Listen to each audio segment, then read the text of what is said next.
Because one of the things that drives me nuts about this industry is people think that you can't make money in this business, and you can. There I am, I'm training, I'm spending all these hours of free hours of my own time for me to train.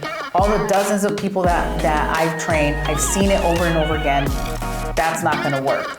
So then here I come and I'm like, hey, I see what you're doing. You may wanna try it this way, because if you do it that way, if this, and this is gonna happen. And then the response is, oh, well, I've been doing it this way and it's working. Like, that is the number one way you're gonna turn off a trainer, and we're just gonna let you crash and burn.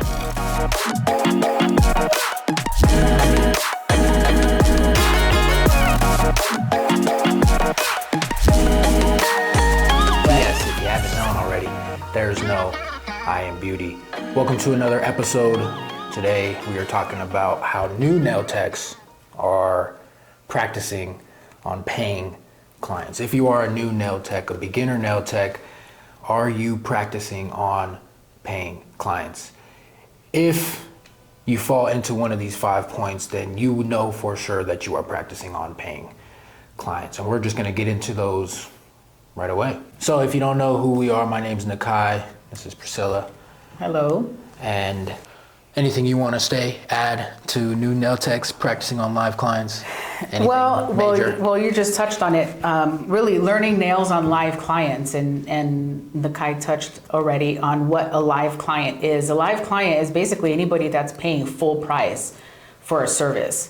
So I think this is a very important topic, because you would think that how can you not be practicing on a full paying client when you are new? Well, we have about 5 points that we want to go over to explain to you. If you're doing these things, you're leaving yourself no other choice but practicing on a full paying client. And there's a slew of issues that can come from that. And we'll get into that more on the last point, which is one that leaves nail techs feeling very offended by this. And so we'll start with the first one. So the first point is if you're not practicing on your own time, chances are you're going to be forced to be practicing on that full paying client. And what we mean by practicing on your own time, I mean, there's really no other way that I can describe that, right? You have to take time out of your day when you're not with the client, when you're not in the salon, when you're at home, on your lunch break, on your days off. Anytime that you're not physically working on a client, you should be practicing. And I mean practicing. When you went to school, you were given a mannequin. You could be practicing on mannequin hands. You could be watching videos. You could be practicing on yourself. Practicing on yourself is a really good way to not just know what your clients are feeling when you're doing their hands, but it's a really good way for you to try new things. A lot of times what I see nail techs doing is they practice on themselves, right? And they do these elaborate things that takes 8 hours, and they're spending 6 hours on nail art, but they're not really slowing down when it comes to paying attention to how are they prepping their own nails? What are they noticing about the prep of their nails? So they spend all this time on artwork for themselves, and then the client sees and they're like, oh my gosh, well, I want that. And then you go and do it on somebody else. They have different cuticles than you.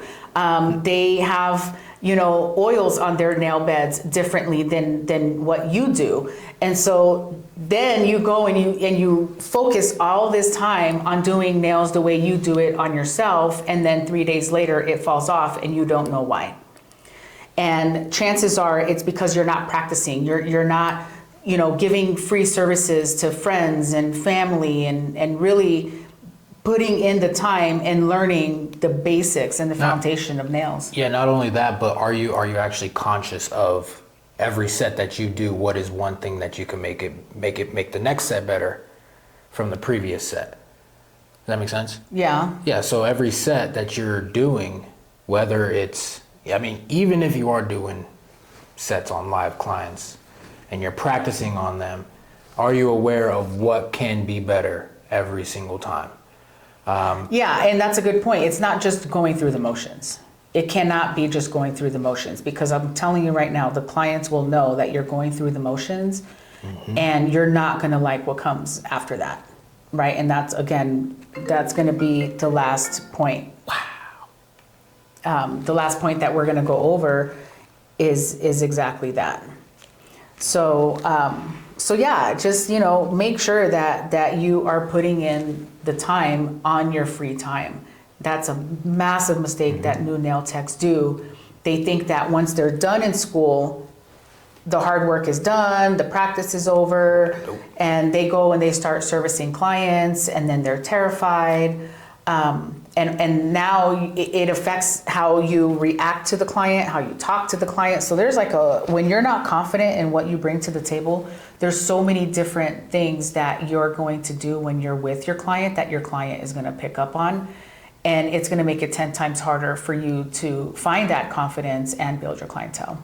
Yeah, so just know that if you're not practicing on your own time, you're practicing on the people who are giving you money for an excellent service.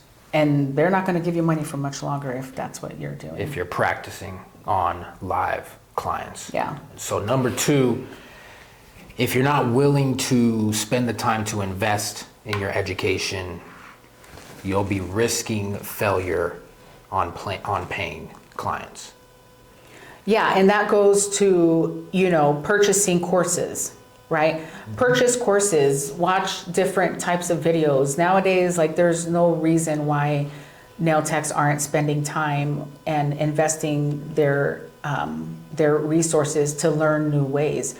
There isn't just one way of doing things, right? And I'll be honest with you, for me, sure, I own a salon. There's a certain way that I like doing nails, and that's how I train.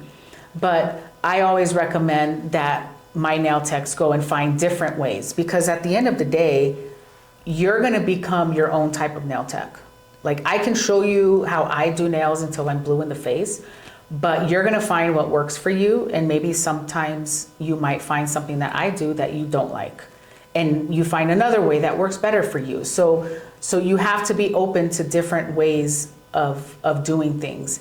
And I'm going to add one more thing to that. When you're watching the videos, don't just watch the videos to watch the videos. Watch the videos and actually try what you're watching.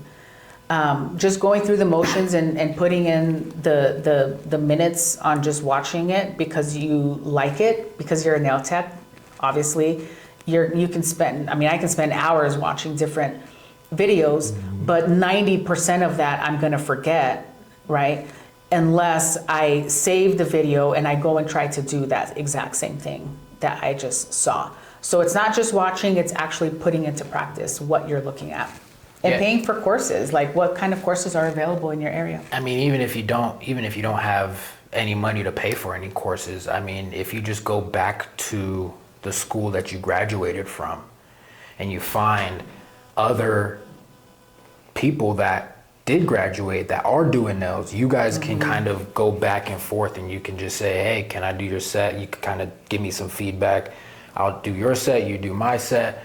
And that way you guys are able to kind of build and improve on each other, really. Yes, and you're going to get more of that type of environment when you're working in a salon environment, right? But if you're not in a salon, then this is a wonderful way to find other techs that are new as well, that you guys both want to do better sets, and then you guys can kind of exchange ideas. That's just another way to kind of, invest in yourself, Yeah, and it goes back to the friendships that you create while you're in school, right? Sometimes as in the service industry, you feel like, oh, I don't want to share my secrets with this person, or that person doesn't want to share their secrets with you, because there's this competition thing that goes back and forth. And I'll be honest, this is one of the reasons why we're doing this podcast, because there should not be any competition.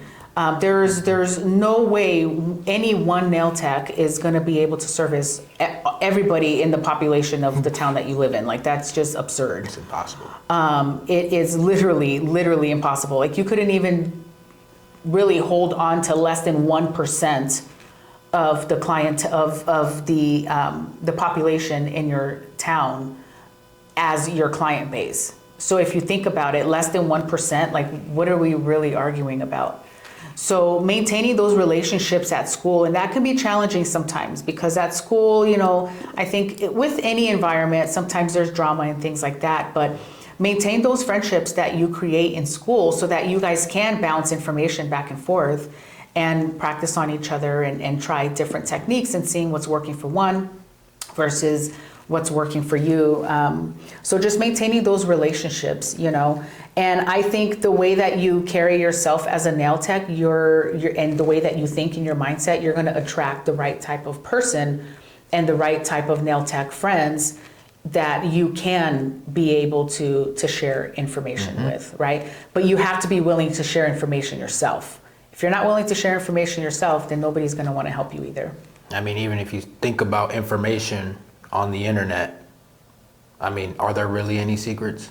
You know, I mean, There really isn't. There's really, like, any technique, I can find it in 28 seconds, and I could find 50 different ways people would use that technique. Like, Yeah. There really is no secrets, especially with Google, AI. I mean, I could find anything. Yeah, and then another thing you could do too, because watching videos online is one thing, but when you're actually doing something hands-on, that's like hands-on is the best way. One thing I do recommend you do is go to trade shows, go to, you know, IBS in Vegas when they have it, go to the Cosmoprof, and all these nail companies, they all go to these shows, and you can physically sit in the chair with some, you know, some very prominent, well-known nail techs and let them work on you. I did this, and I actually had a realization when I did this one time with this one person that is massively, massively huge.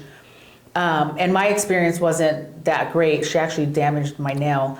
But that allowed me to see that even though this person is very prominently known, I saw issues and mistakes that she made on when she practiced on me. And that in turn allowed me to make sure that I wouldn't do that to other clients. So then that I chose that like niche, I guess you would say, or that segue into how I would, you know, become the nail tech that I wanted to become. And I used that experience to be the nail tech that I am today. So some of those experiences might be negative. Many of those experiences are going to be positive, but you have to, and that goes back to investing in your education. You have to pay the ticket to get to go to the show, to walk into the show, I should say.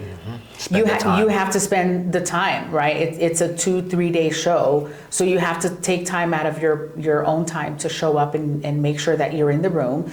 You have to pay for a plane ticket to get to the show. Then when you get there, you have to invest in a hotel because you need a place to stay.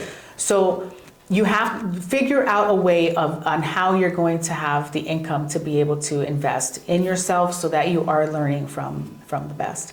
But then it easily ties into the next point, which is if you are investing in yourself, you have to be willing to actually learn. Yeah. Be willing to actually be teachable, you know? And that's a big one. And you've trained more nail techs than I've trained. Man. I've trained not on the nails, but everything around the nails. The last time I counted, I've trained, oh gosh. Let's see, the last time I counted, I trained over 125 nail techs. Yeah. And one thing I can say is drop the attitude. You have to be trainable. You have to be teachable. Sometimes people are going to tell you things that you don't want to hear. One of the things that I can say that will ensure your failure is if you're not teachable and if you're unwilling to take information from somebody that's been doing it, right? And you cannot be a know-it-all. Like nobody is a know-it-all. I've been doing nails for a long time, but even I'm learning, right? Like I don't see clients as often as I used to. So there's a lot of trends and new things coming out that I might miss. So I have to make sure that I'm apprised of what's new to the nail business. But that's the one thing that will turn a trainer off is if you're not willing to take advice and at least put into practice what you're learning to see if you like it or not. I'm going to give you an example. Like, I didn't mean to cut you off, but here's an example. I'm training, I'm spending all these free hours of my own time for me to train nail techs, and you see somebody doing something that you know for a fact does not work because you've tried it over and over again. All the dozens of people that I've trained, I've seen it over and over again. That's not going to work. So then here I come and I'm like, hey, I see what you're doing. You may want to try it this way because if you do it that way, this and this is going to happen. And then the response is, oh, well, I've been doing it this way and it's working. Like, that is the number one way you're going to turn off a trainer, and we're just going to let you crash and burn.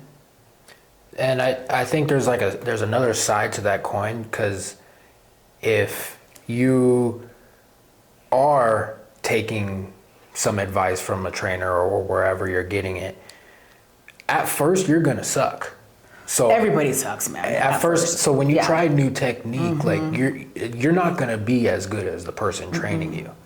Like it's impossible. If it's your first time doing nails, like you're not gonna be good at all. And I think sometimes to kind of backtrack a little bit, I think sometimes it's not that you want to have a bad attitude. It's not that you want to not be teachable.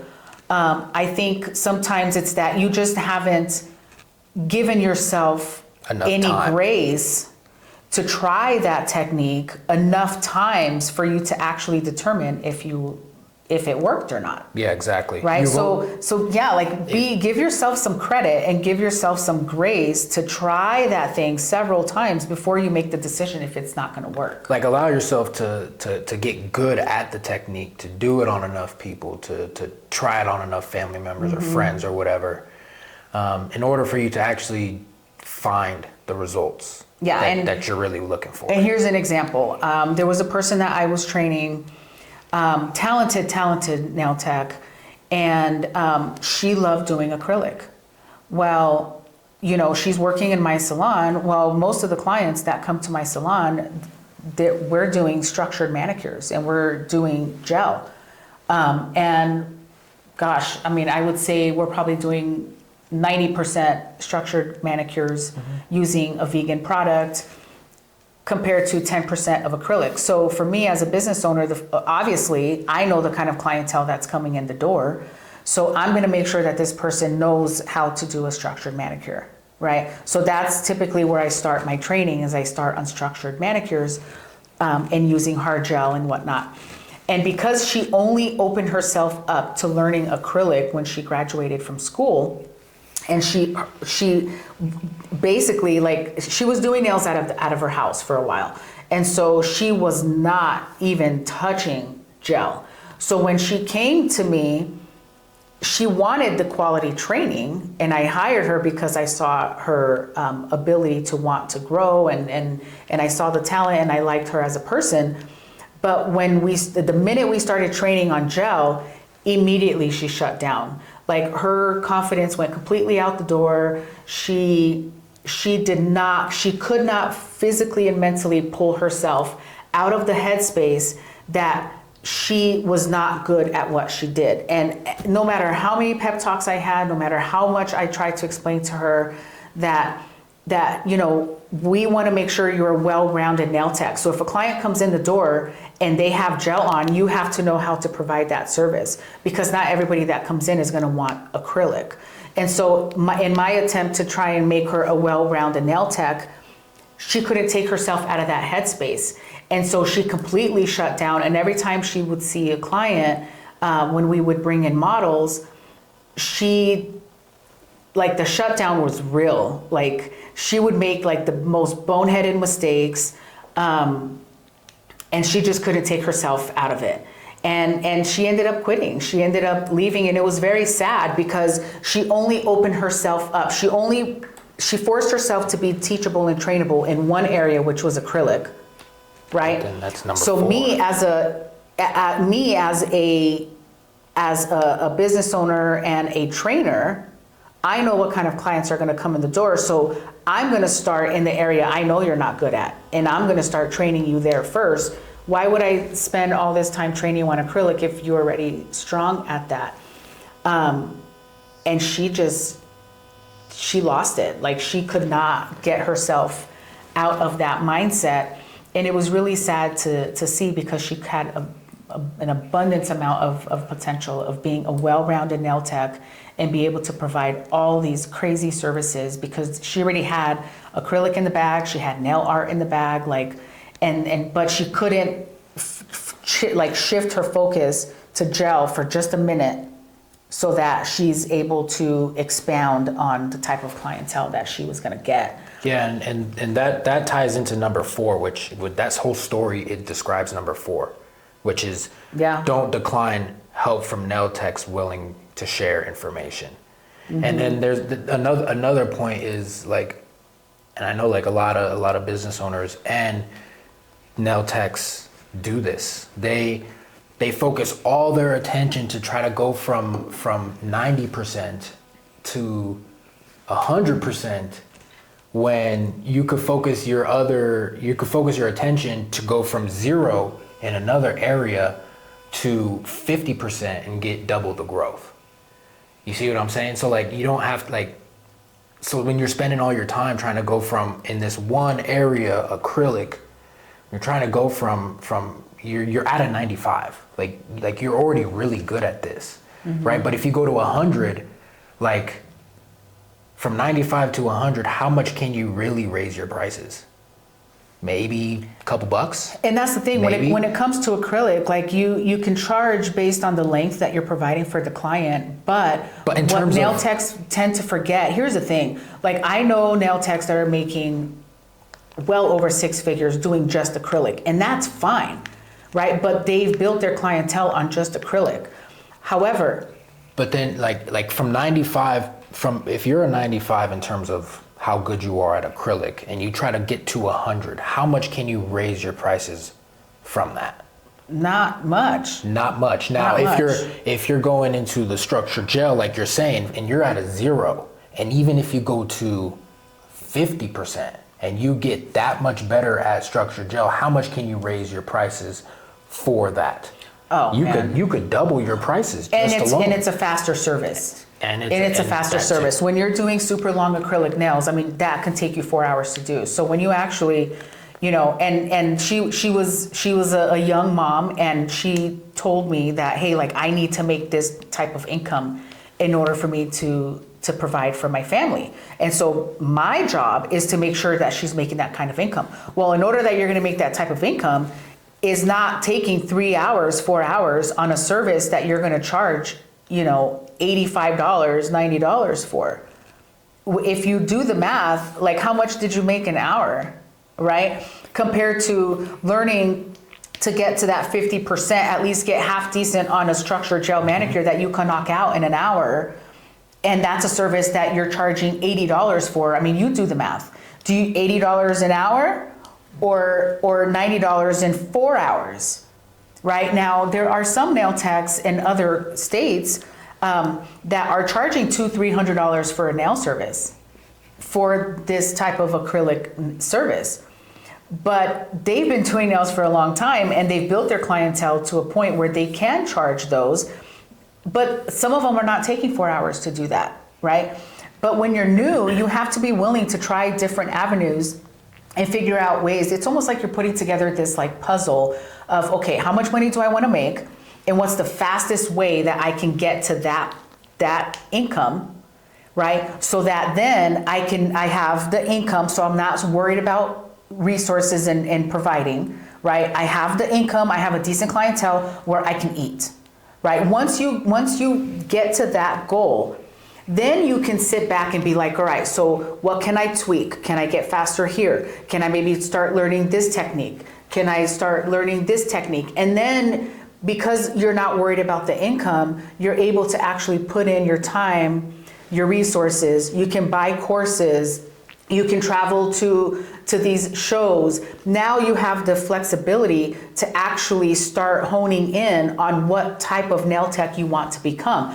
But Exactly. for me as a business owner, my job is how do I get you to your stated income goal first, right? Then everything else comes later. And in this industry, it's very backwards. Like everybody is focusing on the stuff that isn't going to get to where you want to go.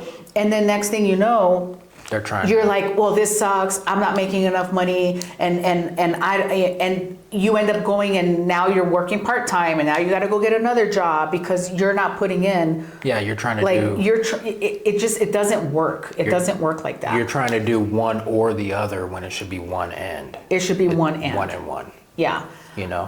So yeah, that's a big one. And another example that I'll give, if you're working in a salon environment where there's several nail techs, take advantage of that.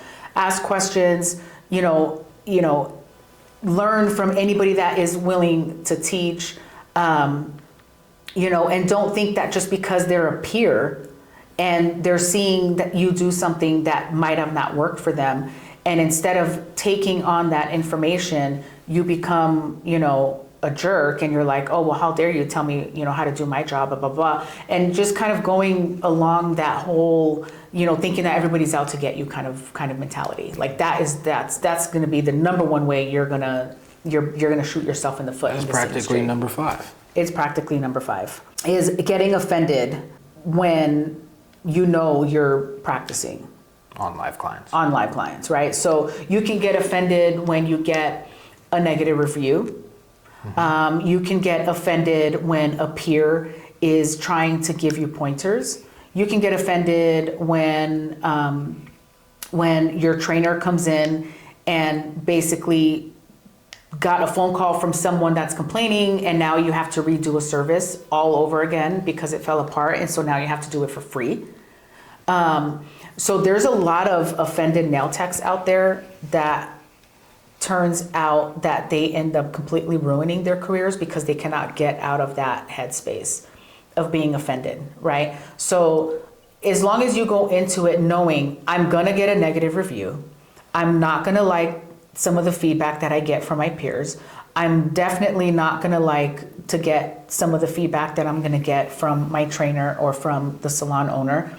And understanding, stepping into that environment and being okay with not agreeing, but also agreeing to disagree and being okay with that criticism, that's just gonna make you much better as a person, much better as a professional, and just more well-rounded on what type of nail tech you want to become. And I think like offended and responsibility are very closely intertwined. And what I mean by that is, in order for you to really like shift from the being offended and getting offended by your tech, your trainer, your peers and all that, rather than being offended, take responsibility for it. Because when you start to take responsibility for the work you've done, the training that you're receiving, the feedback that you're getting, you're able to control that. So you're able to say like, okay, well, I did do that set. I did make that mistake. It did fall apart. Mm-hmm. Okay, maybe I can, take some of your feedback. So if you take responsibility for all the work that you do, and then some, you're able to not worry about getting offended. Yes, and it goes back to giving yourself some grace. Mm-hmm. You're brand new. You're brand new. Like nobody is expecting you to come out the box and just be like this massively great killer. Oh my gosh, like you're blowing everybody out of the water because your services are amazing and it's taking you 45 minutes to do it. It doesn't happen like that. Like nothing, there's not one profession that you're gonna get into, whether it's in the beauty industry, whether it's corporate, like it doesn't matter. There's not one industry that you're gonna get into where you're gonna be really good at it right off the bat. So if explaining it in the mountains and peaks and valleys kind of analogy, right? you start in the valley, period. Like there's no skipping the valley. There's no catching a ride to move past the valley. Like that does not exist. And so when you have people around you that are willing to be patient with you, and train you and teach you things, make sure you're teachable and take that information and mold it into what you want it to look like and figure out what kind of nail tech you want to become. Because at the end of the day, you can get 10 different types of suggestions from people. At the end of the day, you're still going to become the nail tech you are. To the point where like now here in town, like when I'm out and about, I'll look at somebody's nails and I'll know who did their nails. Because you have like, there's like a signature stamp on what type of nails you do. Like all your shapes, like the shapes start kind of looking like, it's weird, it's hard to explain, but you know what type of nail tech you are and you start creating a name for yourself. And so, but you have to be willing to stay in that valley, dude, for a long time, until you feel comfortable and confident enough.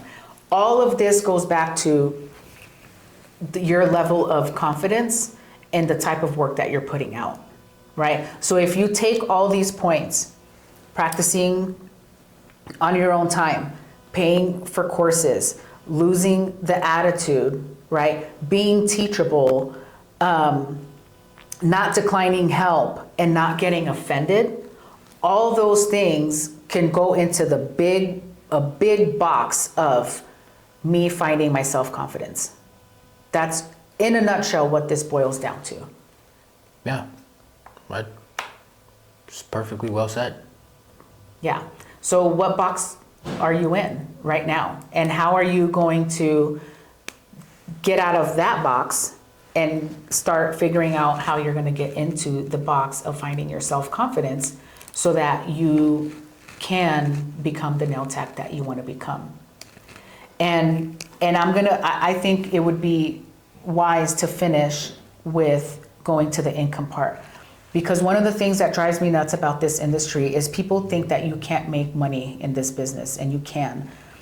The reason why a lot of nail techs are afraid to jump into it full time, or putting all their eggs in one basket, or putting all the apples in there, is because of the income. When you have pressure on how much income you bring in, as a human, you mentally cannot pull yourself out of in a headspace where you can actually start plugging in your resources and your time to doing other things that's going to make you better at this. So you have to figure out, where do I live? What is the median prices for nail services? Am I going to work in a salon? Am I going to work for myself? What are my prices going to be? And these are all episodes that we have coming up. What should my prices be? How many services should I be doing? Figure out what are you Basically the blueprint. The blueprint, right? But figuring out what is my target of how much money I want to make and what do I need to do to get there quick. Once you get to that target income, then you can start going into, what kind of nail tech am I and what do I need to work on more, and bringing in, models and investing in yourself and doing all of that. So there is a blueprint to becoming a six-figure nail tech, and that's basically what these podcasts are eventually gonna, get you to that point where you'll be able to get there pretty quick. Yeah, and a lot of these podcasts aren't going to be technical nail trainings to get you there. It's actually everything but that. It's all mindset. It's all mindset. It's all your approach. It's things like, getting out of your headspace of I only being do offended, acrylic, and I only and do acrylic. everybody's all this offending me. stuff. So like there's like these podcasts are to help you kind of become self-aware of a lot of the things that you're not aware of right now, because there's, and so these will help you start to understand yourself and start to understand, like specifically being offended. Like well, if I take responsibility, I may not be offended because it was my fault, right? So like all these things are to help you, you know, take those steps that aren't specific to nails. And becoming self-aware. And becoming self-aware. And so all those things that she mentioned, we are gonna have episodes on those. So make sure you are following us, make sure you subscribe. All of our resources that we have are gonna be linked down in the description. And make sure you subscribe if I hadn't already said that. You said that. Well, dang. You got to. I mean, anyways. Yeah, do you have anything else to add for this episode? For learning and practicing on paying clients? No, I mean, I think, again, it goes back to your self-confidence and what type of service you know you can provide. And then being open-minded. And be open-minded. And yeah, and again, if a client is paying full price, they're going to be expecting full price quality. Exactly. Right? So if now I guess I said I was going to end with the other one, but I guess not. I'll end with this. If you know you're still in a position where you're practicing on a paying client, don't charge them full price, right? Bring them in. Especially if you're brand new. Especially if you're brand new. Bring them in as models, or and explain to them, hey, this particular, if you're practicing on extensions, explain to them, look, we charge $25, you're a model, but you have to be prepared to be here for at least 3 to 4 hours. Give them a heads up. If they go in, you'd be surprised how many people are willing to go and spend a whole day at a nail salon knowing that they're going to be practiced on, right? You don't know. Maybe they're a mom that has like 4 kids and they're tired of being at home and she needs a break, right? So you never know the position that person is in. But there's a lot of people out there that would be okay with paying a massively discounted rate to come in as a model so that you can practice. However, if you're in an environment where they're not a model. Yes, they are a paying client, and you're able to offer a slight discount, right? That you have to be able to explain to them, hey, my normal prices are normally this. I'm offering 20% discount because this is a technique that I'm wanting to master. As long as you are giving the client a heads up before they come in the door that this is something that you're unfamiliar with and you are technically practicing, you don't have to use the word practice. You could say, hey, this is a technique that I'm wanting to master. I'm offering a 20% discount for those that are willing to come in and allow me to do this service on them. That's a better approach than saying, hey, I'm going to give you a 20% discount because I'm brand new and I don't know what the hell I'm doing. Like, don't do that. So there are ways that you can still have paying clients, but ensure that they know what they're walking into, right? And that's going to lead you to finding your confidence because you're getting in that rep, but not getting that negative review at the end of the day because the client already knew what they signed up for. Yep. So I would say that would be a good point to end at. Very well. So again, if you enjoyed this video and you lasted all the way to the end of the video and you found value, or we missed something, send us a comment. True. Give us a comment that you liked it. Give us comments that you didn't like it. What you liked about it, what you didn't like about it. Yeah. And we won't get offended. No, we won't. I take responsibility for it. 110%. That way we can fix it, make it better for you. That way you can become the nail tech you need to be. Become the person you need to be to grow, to expand. Make sure you subscribe because we're going to come out with a lot more videos, a lot more tips, a lot more tricks. And a lot more value. We'll do trainings as well. That way you guys are able to see exactly, how you'll see it in action. That blueprint gets played out for you as a nail tech. Any last words? No, thanks for watching, and I'm excited to basically just start opening up and sharing all this stuff with people, because these are things that I've been sharing with a very tight, closed environment for 10 years now, and this is the first time that I'm actually coming out and and just putting it all out there and giving you guys the value and not just keeping it in a confined space within my own salon. Yeah, so thanks for watching. We'll see you guys in the next episode. And Have a good day. have a good day. There's no I in beauty, so don't treat it like that. That's right.